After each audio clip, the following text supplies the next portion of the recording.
of talks today. Farmer unions yesterday rejected government's offer to suspend implementation of 3 farm laws for 12 to 18 months.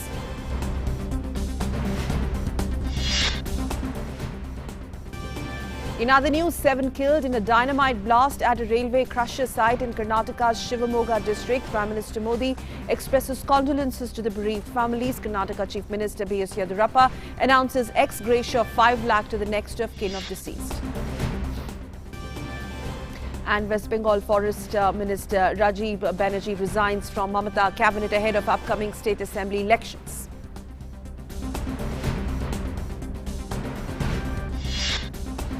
More news. India highlights Pakistan's hypocrisy on safeguarding religious sites, raises the issue of demolishing of Hindu temples in Pakistan at United Nations.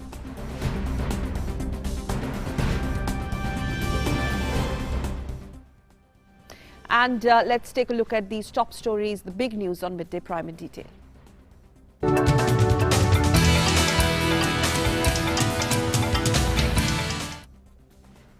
And the big news of the day. Prime Minister Narendra Modi a while back interacted with the beneficiaries and vaccinators of COVID-19 vaccination drive in Varanasi via video conferencing. The participants in the interaction shared their first-hand experience of the vaccination. Addressing the beneficiaries and vaccinators, Prime Minister Modi said that the new year has begun on an auspicious note with the biggest vaccination program in the world going on in India. साल 2021 की शुरुआत बहुत ही शुभ संकल्पों से हुई है और काशी के बारे में तो कहते हैं कि काशी के स्पर्श से ही शुभता सिद्धि के अंदर ही बदल जाती है। इसी सिद्धि का परिणाम है कि आज दुनिया का सबसे बड़ा वैक्सीनेशन प्रोग्राम हमारे देश में चल रहा है।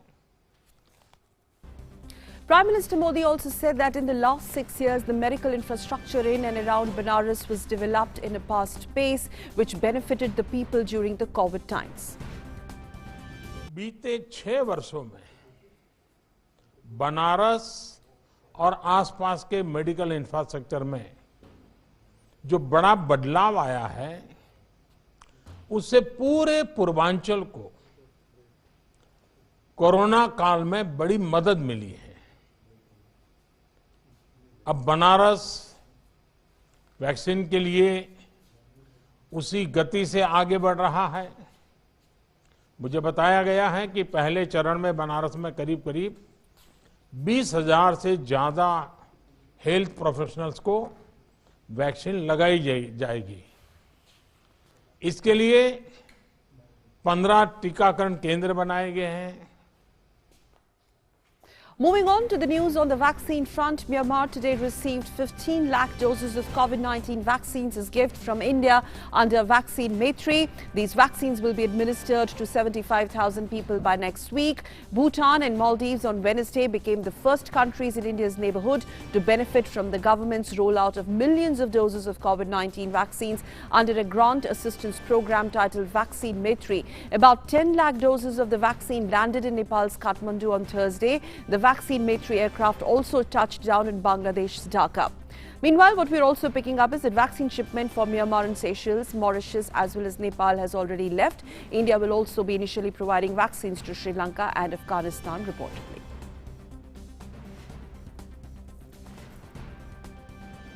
So our colleagues Arun Sharma and Abhishek Jha tracking the story closely, joining us more on the implications of the Prime Minister's interaction and also about the Vaccine Maitri program. First of all, Vaccine Maitri program, Abhishek, coming to you. Well, one thing is very clear that India leading from front when it comes to providing vaccine on goodwill basis as well, and especially to these set of countries wherein the first batch of shipments as a gift has been dispatched already from India. More on that, please. Of course, Sakal, this is one of its unique kind of initiative that India has tried to bring on the diplomatic table across the globe. We have seen that there has been at least 4 or 5 more vaccines globally which have been approved and are in demand. But to release those vaccines and reach out to your own neighbors who are not capable enough to produce their own vaccine and then provide them with the manufacturing capacity and the vaccine consignments. This is a unique initiative that India has done with the neighborhood first policy. This will also this is also augmenting the government's neighborhood policy, and we have seen in almost entire neighborhood except Pakistan, India has provided its consignment of vaccines. Two nations, currently Sri Lanka and Afghanistan, are awaiting because of the certain regulatory approvals domestically. Otherwise, most of the neighborhood countries have been provided with the first consignment of vaccine, which is supposedly for the frontline workers who are fighting the corona pandemic ever since it has set in, and maybe the medical practitioners and other. And also the Ministry of External Affairs have organized a training program for the clinical trainings and the whole logistical arrangement that this corona vaccine would be needing in different countries. And the colleagues and the supporters and the medical practitioners from all these countries, including countries from Gulf and East Asia, they have been trained in Delhi so that when these vaccines are reaching to their countries, there are enough of capable and expert hands to deal with the handling of these vaccines.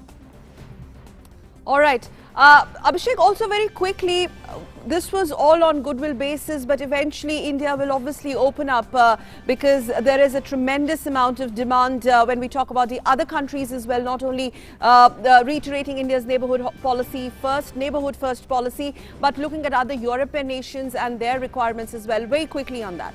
Okay, so Sakal, this vaccine has been discovered or produced by the AstraZeneca, and Serum Institute of India is the manufacturing capacity. We know that Serum Institute and the entire manufacturing capacity of vaccine in India constitutes almost 60% of the global demand.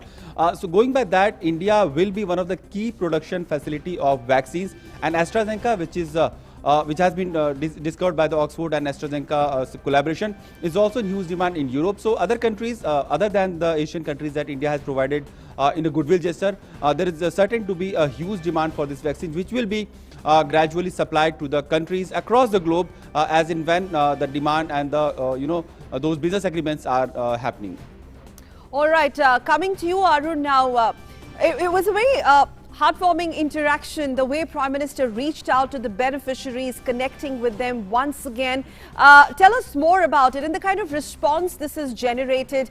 Also, at the same time, putting finally to rest all the speculations by certain quarters who were trying to meddle with fake news, spread misinformation on the vaccine, etc. Absolutely, Sakal. So the body language of these beneficiaries, they were speaking much louder. Look at this way that one of the beneficiaries also mentioned this to PM that even after taking vaccine on that day, that beneficiary was in a position to again vaccinate other people. 87 people she did vaccinate. So this is a kind of body language that we saw from these beneficiaries. And of course, we know this fact that despite this fact that the world is looking towards India as far as this massive vaccination drive, there are certain sections in our society which are trying to create misinformation, fake news as far as vaccination is concerned for their personal political gains. And in order to counter these fake news, misinformation, Prime Minister Narendra Modi reached out to his constituency in Varanasi and directly talked and interacted with the beneficiaries. We know this fact that that this too made in India vaccine, primarily the world is looking for that, and reason for that is, there are two prime reasons. Number one, as far as storage is concerned, this can be stored in a temperature between 2 to 8 degrees centigrade, whereas other vaccine need to be stored at a temperature of minus 70 degrees centigrade. Second important part, that the efficacy ratio that these two made in India vaccine is providing is one of the best in the world, and that's the reason be it Maldives, be it other European countries, be it Nepal, or be it other countries, they are looking forward to India as far as this vaccination drive is concerned. And Prime Minister Narendra Modi also highlighted one important point, Sakal, that if in case a doctor or a researcher or a scientist, if he speaks about vaccine, if he creates awareness about the vaccine, people have confidence on the vaccine. And he actually appealed all the healthcare workers to come forward for the vaccination drive and also to create awareness about these vaccines are concerned. Yesterday only we know this fact that IEC posters were released by Government of India. That means information, education, communication. Where myths are being busted as far as fake news is related to the COVID-19 vaccine. There can be little or mild side effects like maybe headache. Now, this is part of any vaccination drive that Yes. you may face a little side effects like headache and something like that. But actually, this vaccine is going to protect you, your family, the society, and of course will help India in fight against COVID-19. And it goes certainly a very, very long way in terms of bolstering confidence of the nation. Arun, you would agree, and Abhishek, you as well. Everything that was being said initially, misinformation, fake news about the vaccine, and now you have the Prime Minister leading from the front, and not only that, talking to the beneficiaries, reaching out to the beneficiaries one-on-one. So it's a huge confidence building measures, not only beneficiaries, but your workforce, the healthcare workforce. Absolutely, Sakal, because we know this fact that these healthcare workers and scientists or the researchers, the credit primarily goes to these people as far as fight against COVID-19 is concerned. One of the beneficiaries did mention that there are various people who are coming for the vaccination.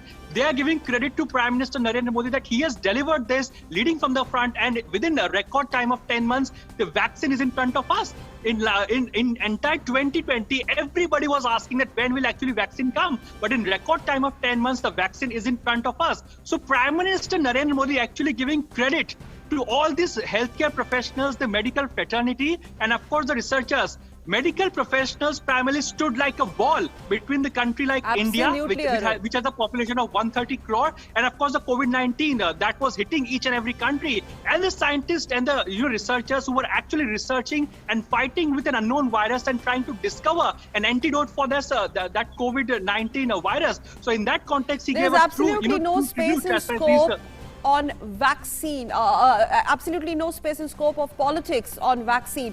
Arun, thank you very much. And Abhishek, before I leave you both, Abhishek, very quickly, so in times to come, we are expecting to see more convergences and collaborations with the rest of the world on vaccine. In any way, India is being looked up to as a vaccine or the pharmaceutical capital of the world, the way we managed to stay much ahead of the curve at the very outset of the pandemic. And now we are the first ones to not only launch the largest vaccination drive, but we have 2 made in India vaccines as well. Of course, Sakal, and we have seen that during the pandemic also, India with its limited capability not only scaled up its capacity of production of PPE kit and other medical aid that was required to ward off the effect of corona vaccine, and it is supplied across the globe.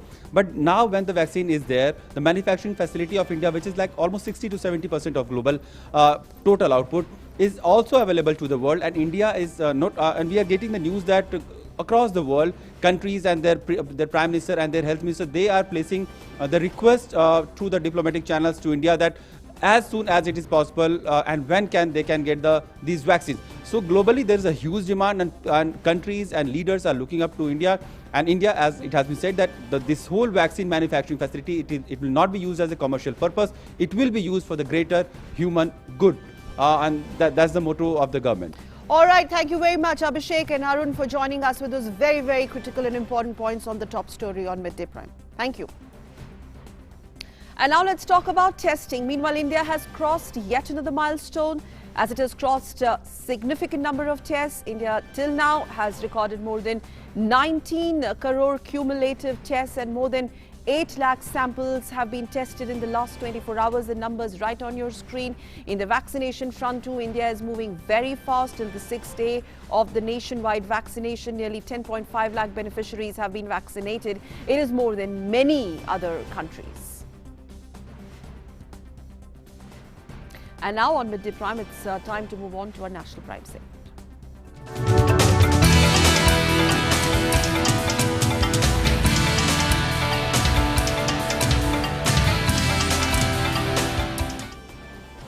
Prime Minister Narendra Modi today addressed the 18th convocation of Tezpur University in Assam through video conferencing. Now, this event witnessed 1,218 students who passed out in 2020 receiving their degrees and diplomas. Speaking at the occasion, Prime Minister said that centre is fully committed to develop the Northeast region, which keeps creating innumerable new opportunities for the youngsters. हमारी सरकार आज जिस तरह north east के विकास से जुटी है, जिस तरह कनेक्टिविटी, एजुकेशन, हेल्थ, हर सेक्टर में काम हो रहा है, उससे आपके लिए अनेकों नई संभावनाएं बन रही हैं। इन संभावनाओं का पूरा लाभ उठाइए। आपके प्रयास ये बताते हैं कि आप में क्षमता भी है, नया सोचने, नया करने का सामर्थ्य भी है। साथियों, तेजपुर यूनिवर्सिटी की एक पहचान अपने इनोवेशन सेंटर के लिए भी है। आपके grass root innovations vocal for local को भी नई गति देते हैं, नई ताकत देते हैं। ये इनोवेशंस स्थानीय समस्याओं को सुलझाने में काम आ रहे हैं, जिससे विकास के नए द्वार खुल रहे हैं। Prime Minister Modi said the new education policy lays stress on the use of new and innovative technology, multidisciplinary education and flexibility. नई नेशनल एजुकेशन पॉलिसी ने माध्यम से लगातार उसकी कोशिश की जा रही है। इस पॉलिसी में टेक्नोलॉजी के ज्यादा से ज्यादा उपयोग, मल्टी डिसिप्लिनरी एजुकेशन और फ्लेक्सिबिलिटी को प्रोत्साहित किया जा रहा है। नई नेशनल एजुकेशन पॉलिसी डाटा और डाटा एनालिटिक्स के लिए हमारे एजुकेशन सिस्टम को तैयार करने पर बल देती है। डाटा एनालिटिक्स की मदद से एडमिशन से लेकर टीचिंग और इवैल्यूएशन तक पूरी प्रक्रिया बहुत बेहतर हो जाएगी। मुझे विश्वास है कि Tezpur university national education policy के इन लक्ष्यों को सिद्ध करने में अहम भूमिका निभाएगी। And Prime Minister Modi emphasized that the students of the university should work for the betterment of the Northeast and Assam so that the region should reach newer heights of progress and development. मुझे भरोसा है कि आपने तेजपुर में रहते हुए Tezpur university में जो सीखा है वो असम की प्रगति को, देश की प्रगति को गति देगा, नई ऊंचाई देगा। साथियों, इस भरोसे की कई वजह भी हैं। पहला, तेजपुर का यह ऐतिहासिक स्थान, इसके पौराणिक इतिहास से मिलने वाली प्रेरणा। दूसरा, तेजपुर विश्वविद्यालय में आप जो काम कर रहे हैं वो मुझे बताया गया है कि वो बहुत ही उत्साह जगाता है। और तीसरा, पूर्वी भारत के सामर्थ्य पर, यहां के लोगों, यहां के नौजवानों की क्षमताओं पर, राष्ट्र निर्माण के उनके प्रयासों पर सिर्फ मेरा ही नहीं, देश का भी अटूट विश्वास है। Speaking on the issue of natural resources and management of waste, Prime Minister Modi lauded the efforts of Tejpur University in the direction of creating biogas out of waste. गांवों में वेस्ट टू एनर्जी, कचरे से कंचन, इसमें बदलने का जो बीड़ा आपने उठाया है उसका प्रभाव भी बहुत बड़ा है। फसलों के अवशेष हमारे किसानों और हमारे पर्यावरण दोनों के लिए बड़ी चुनौती है।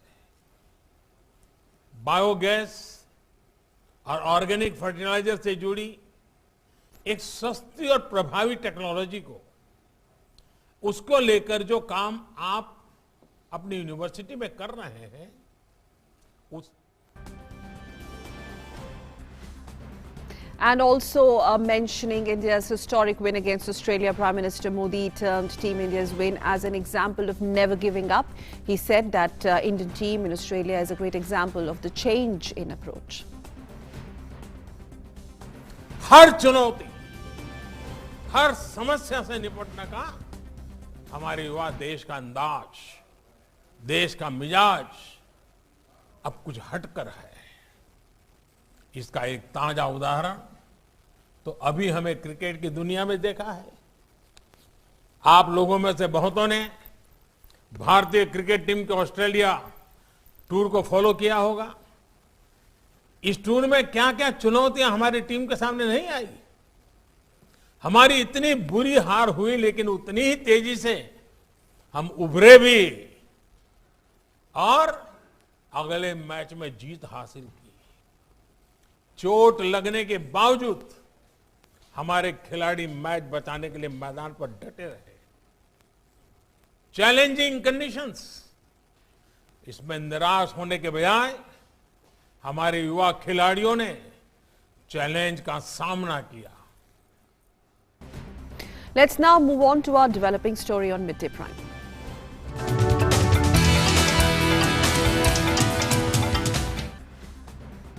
The fresh round of talks between the government and the agitating farmer unions is in progress as we speak. Farmer unions have earlier rejected government's offer to suspend implementation of the farm laws for 12 to 18 months. Meanwhile, the committee set up by the Supreme Court met on Thursday, that's yesterday, with 3 members Anil Ghanwat, Ashok Gulati and Pramod Joshi in attendance. 10 farmer representatives from 8 states put up their views via video conferencing. Some of the farmers came in person to register their views. Many of the farmers have expressed outright support for the farm laws. Anuj Yadav, my colleague who is tracking this story very, very closely, joining us live.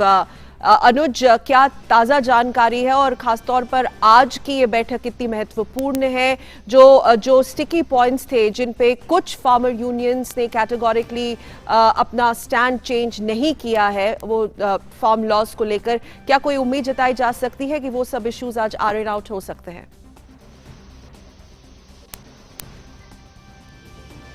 देखिए, आज 11वें दौर की बातचीत चल रही है सकल, और ये महत्वपूर्ण इसलिए हो जाती है क्योंकि जो परसों की बैठक हुई थी उसमें सरकार ने एक बहुत अच्छा प्रस्ताव किसानों को दिया था। उस प्रस्ताव में था कि जब तक सरकार और किसानों के बीच में बातचीत चलती रहेगी, चाहे उसमें 6 महीने लगें, 1 साल लगें या फिर अगला 1.5 साल तक क्यों ना लगे, जब तक नए कानून जो हैं उनको स्थगित रखा जाएगा, उनको नहीं लागू किया जाएगा।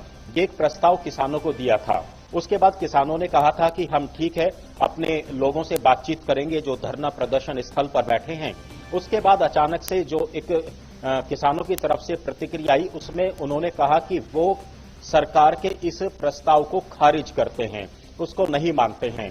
उसके बाद आज ये बैठक 12 बजे शुरू हुई है और इस बैठक के शुरू होने के बाद ही एक बार फिर से केंद्रीय कृषि मंत्री नरेंद्र सिंह तोमर ने साफ तौर पर किसानों को कहा था कि आप समय ले लीजिए, अभी भी हम एक ब्रेक ले लेते हैं और आप अलग से बैठकर विचार कर लीजिए कि क्या आपने जो हमारे प्रस्ताव को, सरकार के प्रस्ताव को ठुकराया है, क्या आप उस पर एक बार फिर से पुनर्विचार करने को तैयार हैं? क्योंकि सरकार जितने भी प्रयास हो सकते हैं वो प्रयास अपनी तरफ से कर रही है कि इस समस्या का, इस टकराव का हल बातचीत के जरिए ही और संवाद के जरिए ही निकलना चाहिए।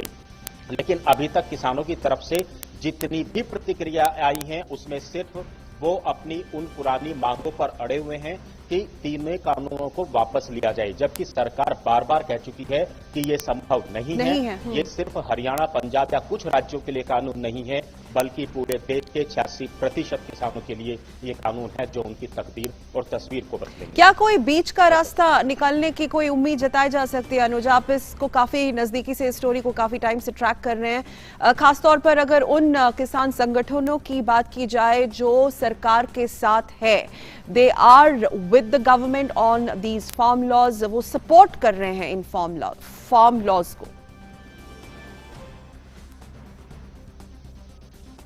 देखिए, कल भी जो सुप्रीम कोर्ट की तरफ से जो समिति बनाई है उसमें भी कई संगठनों से बातचीत हुई। देश भर के अलग अलग राज्यों के किसान संगठन हैं। कुछ किसान संगठन पहले ही केंद्रीय कृषि मंत्री को आकर इन कानूनों के पक्ष में अपना समर्थन दे चुके हैं। लेकिन सबसे बड़ी बात है कि जो आपने बीच के रास्ते की बात कही है सकल, केंद्र सरकार की तरफ से पिछली 10 बैठकों के अंदर एक नहीं कई प्रस्ताव दिए गए। एमएसपी पर लिखित आश्वासन सरकार देने को तैयार है। कानून के जिन प्रावधानों पर किसानों को दिक्कत है उस पर वो संशोधन करने के लिए सरकार तैयार है। लेकिन उसके बावजूद भी किसान अगर पूरी तरीके से इस बात पर अड़े रहें कि तीनों कानूनों को वापस लिया जाए, तो ऐसे में सरकार के पास कोई रास्ता नहीं बचता। सिर्फ इस रास्ते के अलावा कि सरकार हर वो कदम उठाने को तैयार है, कानून के प्रावधानों पर पॉइंट टू पॉइंट बात करने को तैयार है, उन पर वो एक तरीके से संशोधन करने को तैयार है। और इस तरह की बातें इसलिए बार बार आती हैं कि जब सरकार ने इतने अच्छे प्रस्ताव किसानों को दिए हैं, इन कानूनों को 1 से 1.5 साल तक वो स्थगित करने को तैयार हैं, बातचीत जब तक चलेगी, उसके बावजूद भी आखिर किसान क्यों अड़े हुए हैं? ये सवाल उठता है कि क्या इसके पीछे कोई राजनीतिक कारण है? क्या कुछ राजनीतिक दल जो हैं किसानों के कंधों पर बंदूक चला रहे हैं? क्या किसानों के मंच का, उनके आंदोलन का वो किसी तरीके से उपयोग कर रहे हैं? ये इस तरह के कई सवाल हैं और इस बात को केंद्र सरकार ने बार बार कहा है, किसानों से कहा है बैठक के दौरान कि आप जो हैं किसी भी साजिश से बचें और कोई भी अगर राजनीतिक दल आपका फायदा उठाना चाहता है, आप सतर्क रहें। सरकार के दरवाजे खुले हैं, 1 बार नहीं, 2 बार नहीं, 10 बार नहीं, जितने बार आप बातचीत करना चाहते हैं सरकार किसानों के साथ बातचीत करेगी। उम्मीद की जानी चाहिए क्योंकि अभी बैठक जारी है, हो सकता है कि आज किसानों की कोई बात जो है ऐसी सामने निकल कर आए जिससे बीच का रास्ता निकले और ये टकराव और ये गतिरोध खत्म हो सके। जी अनुज, आप इस खबर पर नजर रखें, but thank you so much for joining us. So basically the deadlock continues between the agitating farmers and the government, despite government's repeated efforts and attempts to reach out to the farmers after the multiple round of talks. We're going to track that story very, very closely for you. Meanwhile, let's just shift our focus to more news and updates on the Shivamogga accident, where 7 people have been reportedly killed in a dynamite blast at a stone mining quarry in Karnataka's Shivamogga district. The accident took place at a railway crusher site in Shivamogga district's Ablagere Taluk region. The dead, who reportedly are all labourers, are also said to be the residents of Bihar. According to the reports, the incident took place when a blast rocked a lorry carrying gelatin sticks and other explosives. Karnataka Chief Minister B.S. Yediyurappa has announced ex gratia of 5 lakh each for the next of kin of the victims killed in the incident. Shivamogga Tira. We have taken stock of the situation. Member of Parliament Raghavendra and Minister Murugesh Nirani are visiting and monitoring the situation in Shivamogga. I am announcing a compensation of ₹5 lakhs each to the families of those who were killed in blast. We have taken steps to curb illegal mining in Shivamogga. Now we will investigate the case and book the culprits behind this. I will visit Shivamogga tomorrow and visit the site. Karnataka Home Minister Basaraj Bommai has said that the police have arrested the quarry owner and the dynamite supplier on the negligence, and a high level of inquiry will be conducted on the incident once the preliminary report is prepared. There has been a kind of a negligence on the quarry owner and the operators there, and it all depends on the quality of the dynamite which is supplied. Therefore, police have already arrested the quarry owner and the man who has supplied the dynamite also. So all the inquiry is going on, and once the preliminary report comes, we are going to do a high-level inquiry on that. Secondly, regarding rescue and rehabilitation, our police and district administration is already taking care of it, and other compensation all CM will decide on that. My colleague Ayesha Khanam joining us on phone line. She's tracking the story. Ayesha, first of all, what about the police action, and has the quarry owner been rounded up? Although the government has made it very clear that those responsible even on the negligence, on the grounds of negligence, will be booked immediately. What is happening on those lines?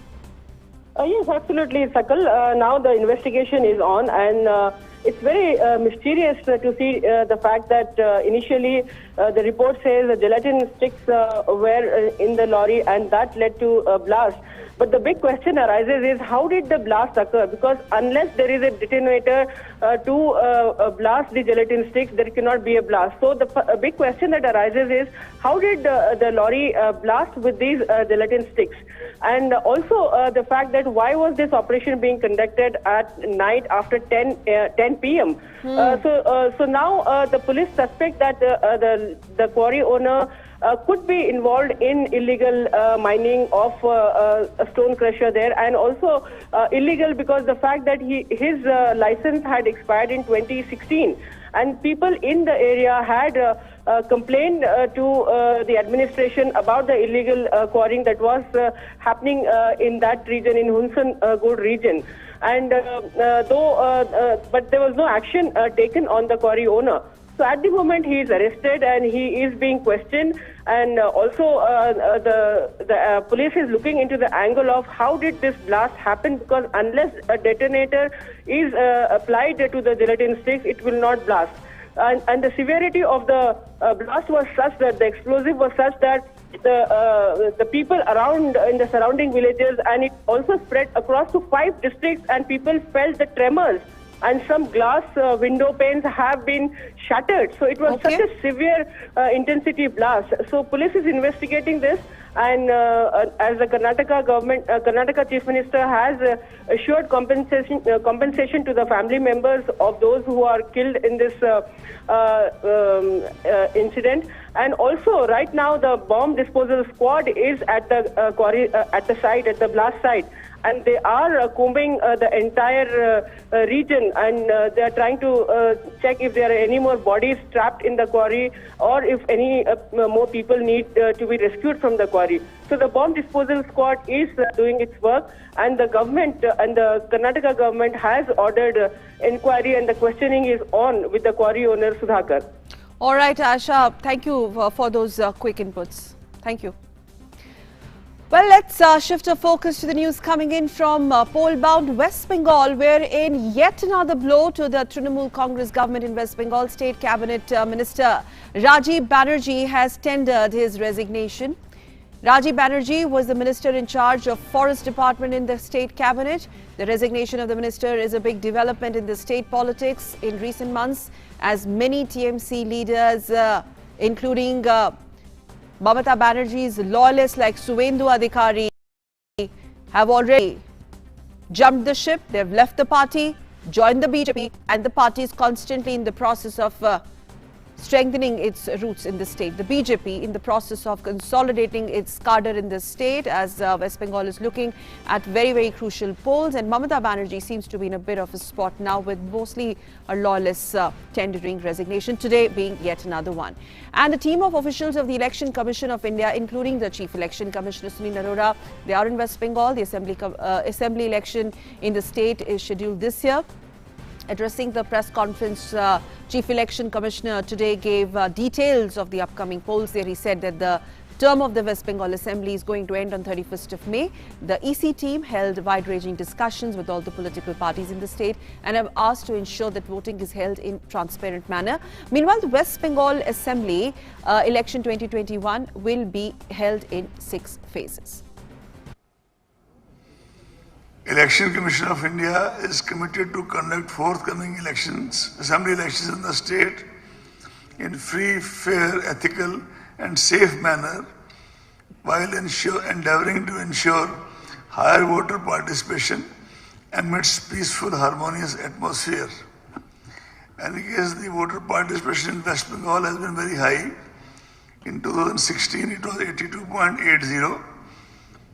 In 2014 Parliament it was 82.20. In 2019 it was 81.69. The election was held in 2016 in 6 phases.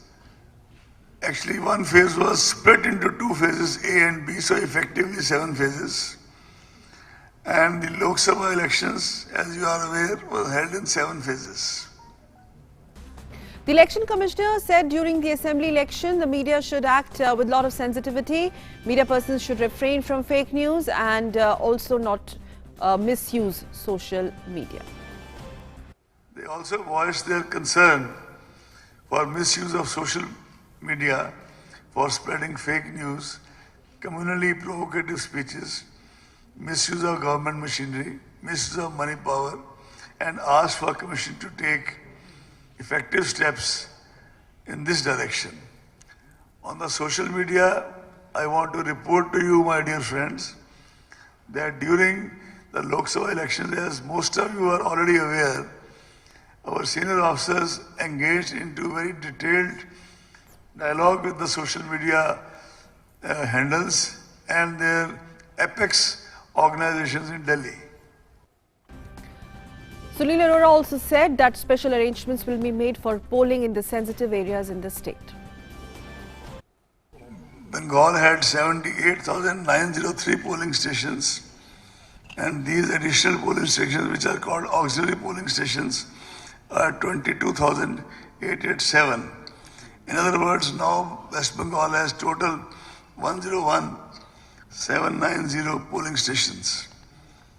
We found that as many as 2,950 polling stations are located above ground level. Road Transport and Highways Minister in IIT Roorkee today signed an MOU in New Delhi focusing on research and development, teaching and training in the area of development of highway infrastructure. The collaboration will strengthen R&D activities in road sector, and the chair professor is expected to provide leadership in conducting and coordinating research, development and teaching in the area of development of highway infrastructure.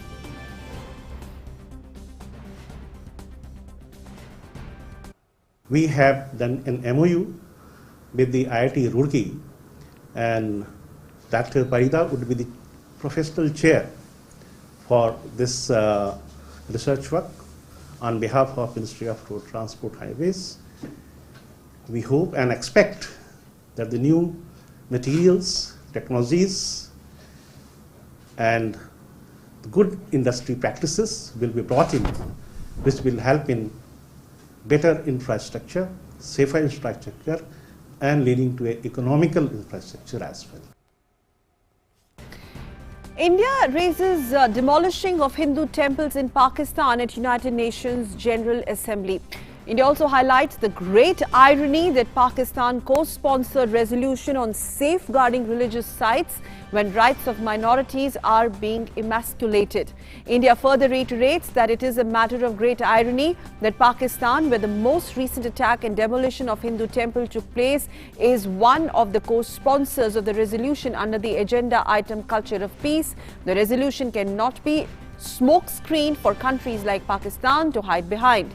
India pointed out that most recently in December last year, a historic Hindu temple was attacked and set on fire by a mob in the town of Karak in Pakistan, with explicit support and connivance with the law enforcement agencies, which stood as mute spectators while the historic temple was being razed. India has also said that the images of shattering of iconic Bamia Buddha by fundamentalists are still vivid in our memories. India further added that terrorist bombing of Sikh Gurudwara in Afghanistan, where 25 worshippers were killed, is another example of this vulnerability. India made it sure to emphasize the due to growing terrorism, violent extremism, radicalization and intolerance. Religious sites and cultural heritage sites remain vulnerable to terror acts and destruction. Strongly worded intervention and statement made by India at the United Nations General Assembly. And it's time to take a very short midday prime commercial break. Keep watching DD News. We'll be right back.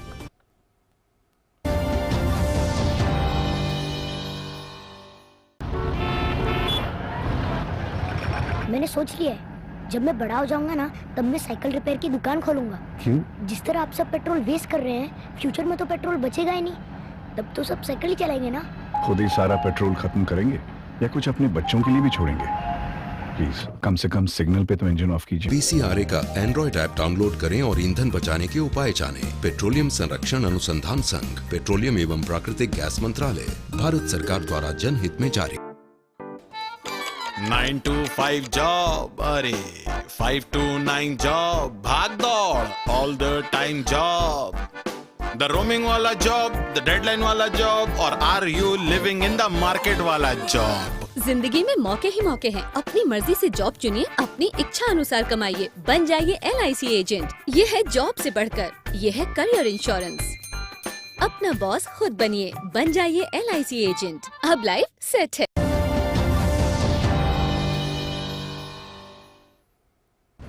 Thanks for staying with us on Midday Prime, and it's now time to get you the news and updates from the world of business.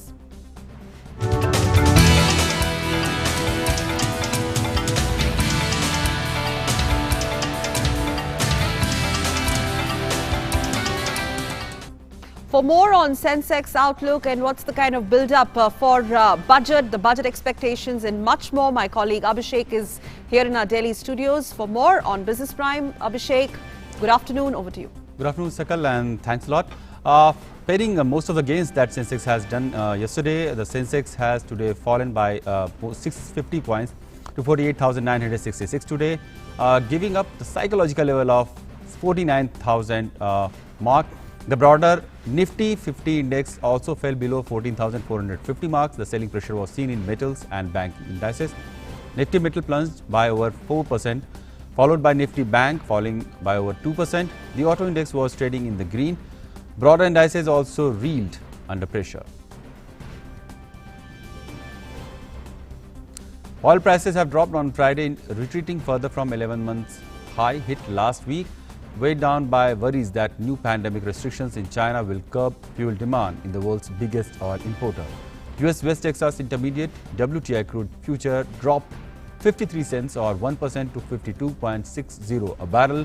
Brent crude future fell 45 cents or 0.8% to $55.65 a barrel, increasing a 2-cent gain on Thursday.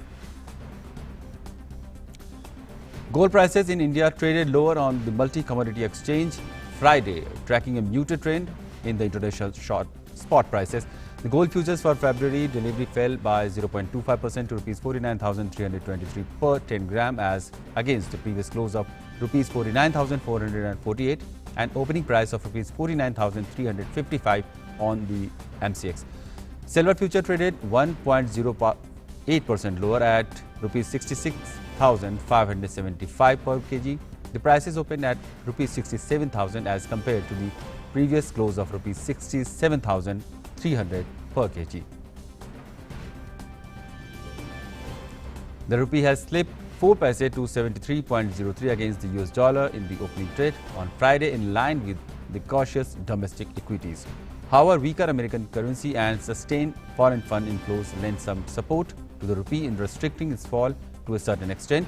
At the interbank foreign exchange, the domestic unit opened lower and went on to touch the lowest level of the Friday morning session at 73.03, registering a 4 paise loss over the previous close. On Thursday, the rupee had settled at 72.99 against the American currency.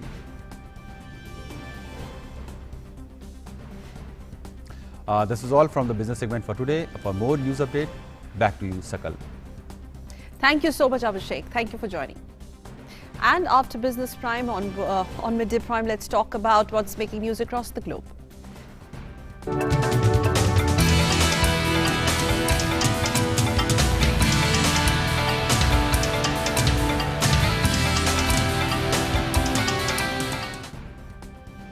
Well, US House of Representatives Speaker Nancy Pelosi said on Thursday that she will be consulting fellow Democrats over Senate's readiness to begin former President Donald Trump's impeachment trial. Pelosi has said that she did consult with her fellow Democrats in the two chambers of Congress, both of which they now control. However, Senate Minority Leader Mitch McConnell is proposing that the Senate give former President Donald Trump's legal team 2 weeks to prepare for the upcoming impeachment trial once the Senate receives the article and delay its start until mid-Feb.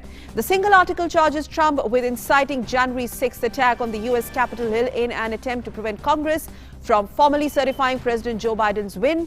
The unprecedented attack on the seat of Congress left 5 dead, leading the House to impeach Trump a second time. Trump was impeached for the speech in which he urged thousands of his followers to fight Joe Biden's then President-elect win. And U.S. Special Climate Envoy John Kerry on Thursday has said that the measures to tackle climate change needed to be ramped up significantly, and achieving net zero global carbon emissions by 2050 would require a radical transformation of the economy. New Democratic President Joe Biden named former Secretary of State Kerry as a Special Climate Envoy back in November. It's a sign that he was putting climate change at the center of this foreign policy. Kerry said coal needed to be phased out 5 times faster than is the case at present, while renewable energy needed to be ramped up 6 times faster and electric car rolled out 22 times. On Wednesday, Biden recommitted to rejoining 2015 Paris Climate Accord that his predecessor Donald Trump withdrew from, claiming it was too costly to the U.S. economy.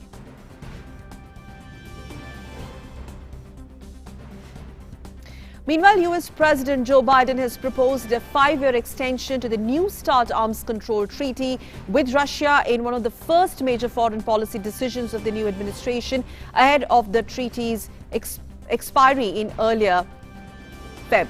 Russia earlier had said for some time that it would welcome an extension of the New START treaty, which limits the number of U.S. and Russian strategic nuclear weapons. The Trump administration made a late bid to extend the treaty, but its conditions were rejected by Russia. Biden proposed the extension, asking the intelligence community to look closely into Russia's cyber attacks, its alleged interference in 2020 election, and other actions. Google has said that it would block its search engine in Australia if the government proceeds with a new code that would force it and Facebook to pay media companies for the right to use their content. Google's tweet escalates a battle with publishers such as News Corp that is being closely watched around the world. Google had warned that its 19 million Australian users would face degraded search and YouTube experiences if the new code were enforced. And now on World Prime, quick look at an update coming in on the COVID-19 pandemic front from across the world. As of now, more than 9 crore 81 lakh coronavirus cases have been reported globally or worldwide. The global death toll due to the coronavirus has crossed 21 lakh mark. Over 7 crore 4 lakh people have recovered from the virus. The United States continues to remain the worst hit country by the pandemic so far and has reported over 2 crore 51 lakh cases of the virus, with the death toll surging past 4 lakh 19,000. Brazil follows US in terms of death toll with 2 lakh 14,000 deaths. And news coming in from France, where the French government on Thursday recommended that people wear surgical masks in public because they offer better protection from COVID-19 transmission than fabric face coverings. France already requires masks to be worn in public places, but until now has not made recommendations about the type of mask to be worn.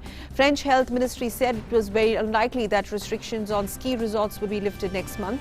The effectively rules out that return to skiing in time for the February school holidays, normally the last peak skiing period of the season. France has reported over 71,000 coronavirus-related deaths since the pandemic began. It is now at 35% of its peak infection rate, well below its neighbor Britain, which is at 70%. French schools are still open.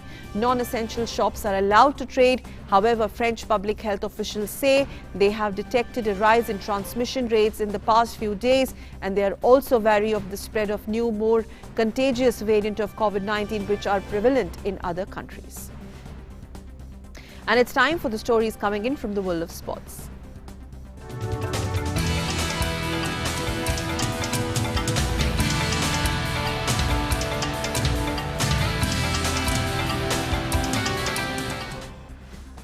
And on Sports Prime, Suchitra joins me. Suchitra, over to you. Thank you, Sakal. Let's start with some badminton news. Some good news coming for India. India's Satvik Sairaj Reddy and Ashwini Ponappa have entered the mixed doubles semi-finals of Thailand Open. Satvik Sairaj and Ponappa defeated Chen Peng Soon and Goh Liu Ying of Malaysia 18-21, 24-22, 22-20. It took the Indian pair 1 hour and 15 minutes to beat the 5th seed Malaysian pair. A superb 127 from debutant Rahmanullah Gurbaz helped Afghanistan to a 16-run win over Ireland in the first of 3 one-day internationals in Abu Dhabi.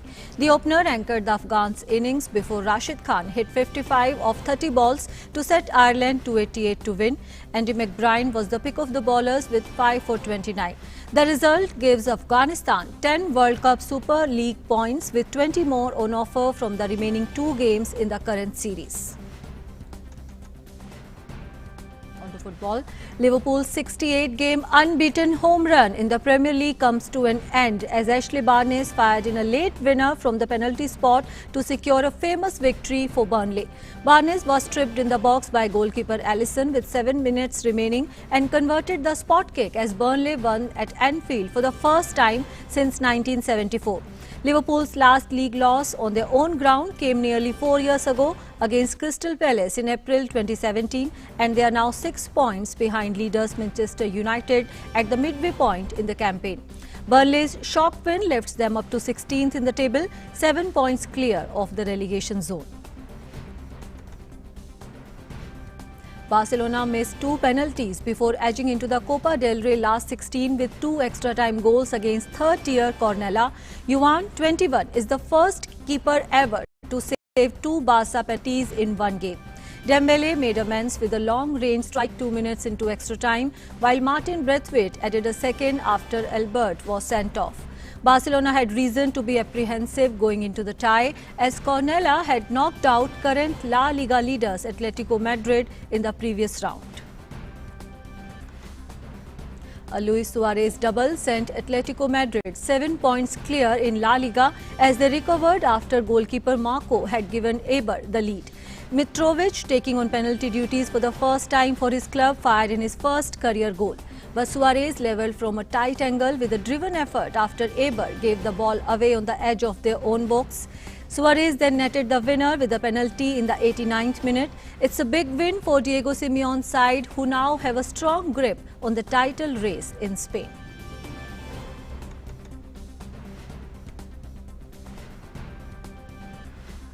Manchester City striker Sergio Aguero has tested positive for COVID-19. The Argentine, who has only played a total of 141 minutes across 5 appearances this season, was already isolating after coming into contact with a positive case. Aguero missed the past 3 matches as he self-isolated and is now set to be out for a longer spell. This is the latest setback for City's all-time top scorer following knee and hamstring problems earlier in the campaign.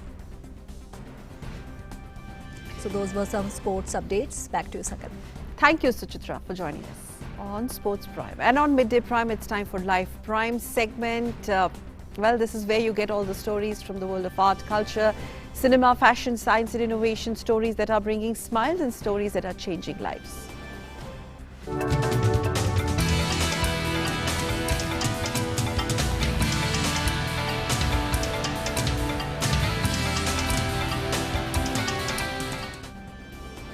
Well, updates from the International Film Festival of India, IFFI, being held in Goa. The Indian Panorama section is a major attraction in the 51st edition of the IFFI. The section showcases the best of contemporary Indian feature and non-feature films of the years. The festival paid homage to late actor Irfan Khan by showcasing Pan Singh Tomar. IFFI recognizes his noteworthy contribution to the film industry. Irfan Khan's wife and his son were also present on the occasion. IFFI is also celebrating the work of legendary filmmaker Satyajit Ray by screening his classics. His Hindi directorial debut, Shatranj Ke Khiladi, was screened today. IFFI also paid homage to actors Jagdeep by screening Brahmachari and Sriram Lagu by screening Ek Din Achanak. Besides this, Sanskrit movie Namo was also screened.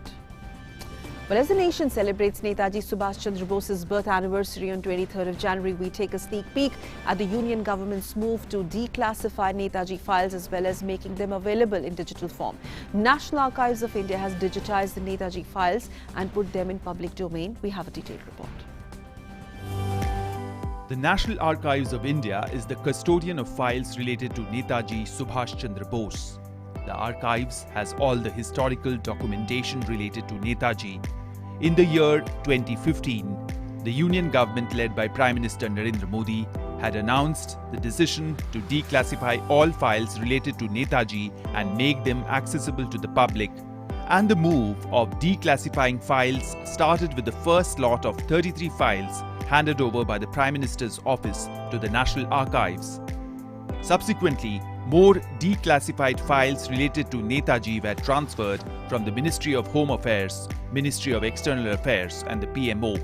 As a first step, digital copies of 100 files related to Netaji were released in the public domain by Prime Minister Narendra Modi on 23rd January 2016. The National Archives has subsequently released digital copies of 200 declassified files. In total, nearly 300 files in 7 batches are now in the public domain in digital form. 4 दिसंबर से files जो है राष्ट्रीय अभिलेखागार को transfer होने लगे और धीरे धीरे टोटल ऑफ 303 फाइल राष्ट्रीय अभिलेखागार में आए। जैसे सबसे ज्यादा जो फाइल थे वो थे विदेश मंत्रालय से 199 टोटल। उसके बाद फिर MHA से 67 फाइल थे। सबसे कम थे कैबिनेट सेक्रेटेरिएट से, वहां से 9 फाइल आए थे और PMO से भी कुछ फाइल्स आए थे। The declassification of files related to Netaji has resulted in fulfilling the long-standing public demand to access these files as well as facilitate scholars to carry out further research on Netaji Subhash Chandra Bose. Rishi Kumar's report for DD India. And with that, it's time to wrap up this edition of Midday Prime. Meanwhile, news updates continue on your channel DD News and DD India. Stay with us. Namaskar.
महात्मा के मंत्र। स्वच्छता में ईश्वर का वास होता है।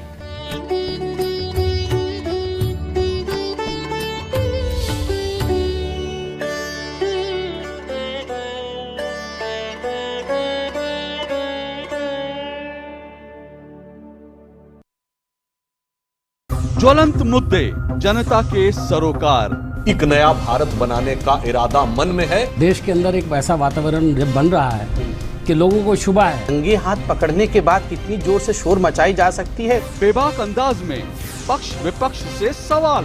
आप उस संसद के प्रति जवाब दे है ना। ये नैरेटिव देगा कि वहाँ पर पैरों से बच्चों को मारा जा रहा है। ये नैरेटिव ही गलत है। फेक न्यूज फैलाने की इजाजत मैं दो टूक में किसी को नहीं दूंगा। न फेक न्यूज न झूठ, बात सिर्फ 2 टूक।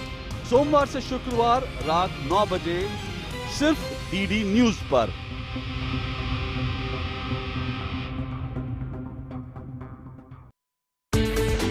हर दिन बदलती दुनिया, हर पल बनती नई खबरें, खबरें जिनसे सरोकार है आपको, खबरें जो रोज जगाती हैं आपको। ताजा और वास्तविक समाचारों से दिन की सही शुरुआत डीडी न्यूज के साथ। नया सवेरा सोमवार से शुक्रवार सुबह 8 बजे सिर्फ डीडी न्यूज पर।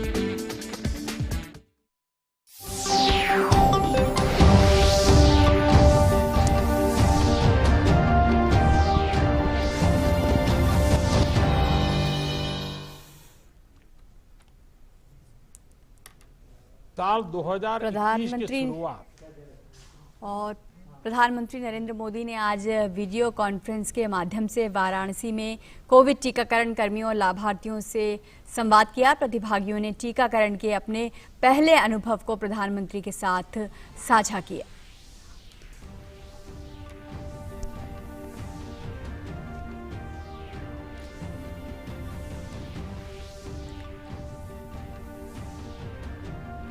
पीएम ने बनारस में टीकाकरण के लाभार्थियों के साथ किया आज संवाद।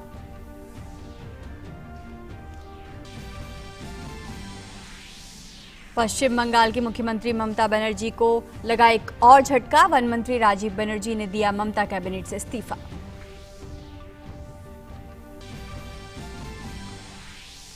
सरकार और किसानों के बीच आज होगी अगले दौर की वार्ता। 3 कृषि सुधार कानूनों पर अमल को 1 से 1.5 साल तक टालने के सरकार के प्रस्ताव को किसान संगठनों ने किया नामंजूर।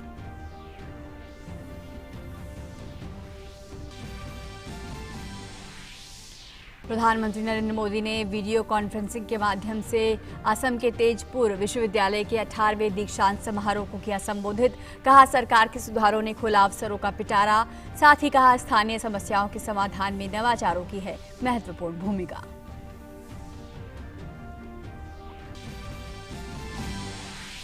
भारत का अपने पड़ोसी देशों को वैक्सीन मैत्री अभियान जारी। अभियान के तीसरे दिन म्यांमार पहुंची 1.5 million made in India vaccine की खुराक। नमस्कार, समाचार विस्तार से। प्रधानमंत्री ने आज वाराणसी में कोविड वैक्सीन के लाभार्थियों से बातचीत की। वाराणसी में टीकाकरण से जुड़े कर्मियों और लाभार्थियों से संवाद करते हुए पीएम ने कहा कि 2021 की शुरुआत बेहद ही शुभ संकल्पों के साथ हुई है। काशी के बारे में कहते हैं कि यहाँ शुभता सिद्धि में बदल जाती है। इसी सिद्धि का परिणाम है कि आज विश्व का सबसे बड़ा टीकाकरण अभियान हमारे देश में चल रहा है।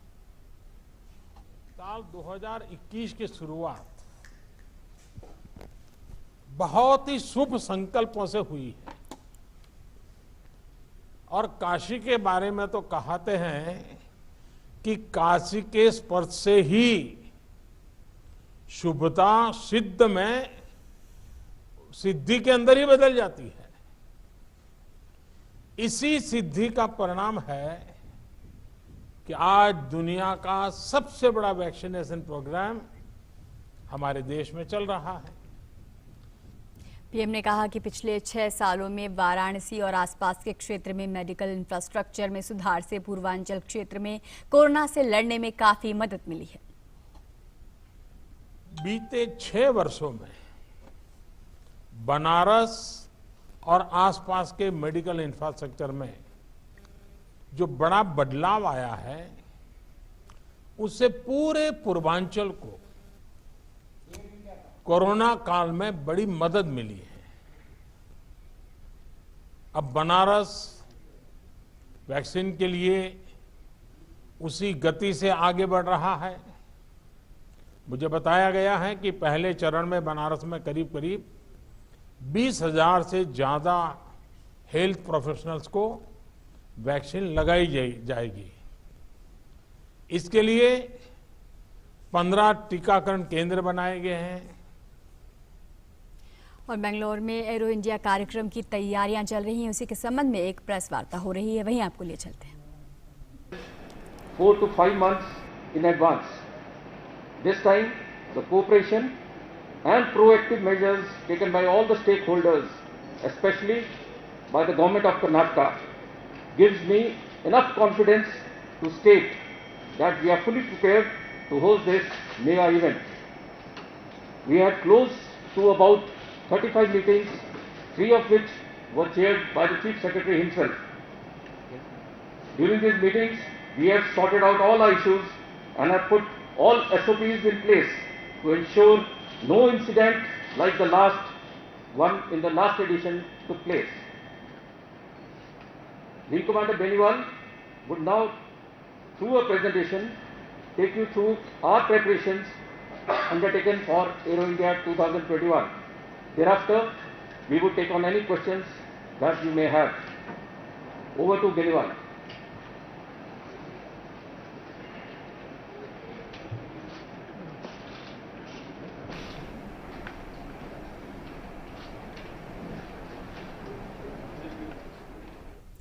और बेंगलुरु में एरो इंडिया कार्यक्रम की जो तैयारियां चल रही हैं उसी के संबंध में जो तैयारियां चल रही हैं उसी के बारे में बताने के लिए प्रेस वार्ता थी। और फिलहाल यहाँ रुक रहे हैं एक छोटे से ब्रेक के लिए। आप देखते रहिए डीडी न्यूज़।